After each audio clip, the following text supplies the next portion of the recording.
Hello guys, সবাই কেমন আছেন? আশা করি সবাই ভালো আছেন। তো আজকে আমরা আসলাম বরিশাল কন্টেন্ট ক্রিয়েটর ফেস্টে। তো আমরা একটু তাড়াতাড়ি চলে আসছি, তাই লঞ্চ ঘাটে ঘুরতে আসি। কারণ ওখানে ঢুকতে হবে বিকাল 3টার সময়, 3টা থেকে 4টার মধ্যে। আর আমরা এই প্রথম আমি আসছি বরিশালে, আর এই বরিশাল অচেনা, চেনা জায়গা কিছুই নাই, তাই লোকেশন ধরে আসতে হয়েছে। তাই আমরা একটু তাড়াতাড়ি চলে আসি যাতে জায়গা চিনে রাখতে পারি আর বরিশালে একটু ঘুরতে পারি। তাই আমরা খুব তাড়াতাড়ি আসলাম। তো আসার পর এখানে লঞ্চ ঘাটে আসার পর দেখি সুন্দরবন লঞ্চ অনেক বড়।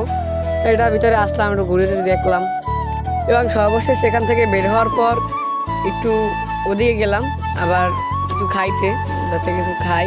এবারই গলা শুকাই গেছে গরমে, তো ঠান্ডা খাওয়ার উদ্দেশ্যে বাইরেলাম। এদিকে বসিলা ভাই বাসন দিতে আছে, আর ওদিকে নদীর ওপর দেখার মতো অসাধারণ একটা ভিউ। আর এই জায়গাটা হোটেল আছে, কি যেন নাম, মেগা ফুড না জানি কি। তো নদীর ওপার সাইডে এতটা সুন্দর দেখলে প্রাণ জুড়াইয়ে যায়। দেখ ভাই কি পরিমাণে ঘামাই গেছি যে টিস্যু দিয়ে মস্তা লাগতেছে। এবার গেলাম আমি লঞ্চ গাইড দিয়ে একটা দোকানে, যাই একটা ড্রিঙ্কও খাইলাম। হ্যাঁ, যে এত শক্ত মুখটা খোলেই না মরে।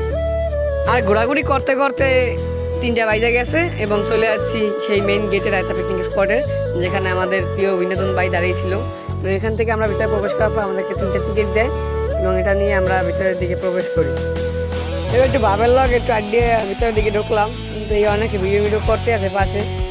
রায়তা পিকনিক স্পটটা অনেক সুন্দর একটা জায়গা। প্রথমবার একটু ভয় ভয় লাগছিল এবং একটু লাগছিল।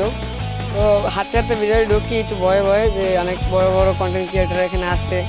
একটু মনের ভিতরে ভয় ভয় কাজ করে যে তাদের সাথে প্রথমবার দেখা একসাথে। তো মেন গেটে আসলাম, আসার পরে আমরা ভিতরে ঢুকছি। আমাদের একটা ওয়েলকাম ড্রিঙ্ক দিয়েছিল আর একটা গোলাপ ফুল দিয়েছিল।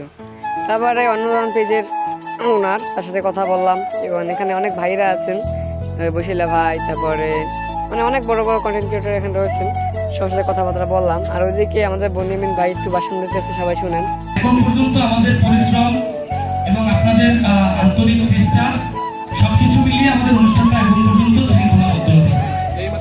আমরা চাচ্ছি আজকে অনুষ্ঠানটা খুব সুন্দরভাবে। তো ওখানে দাঁড়াইছিলাম এক ভাই ভিডিও করে দেওয়ার জন্য।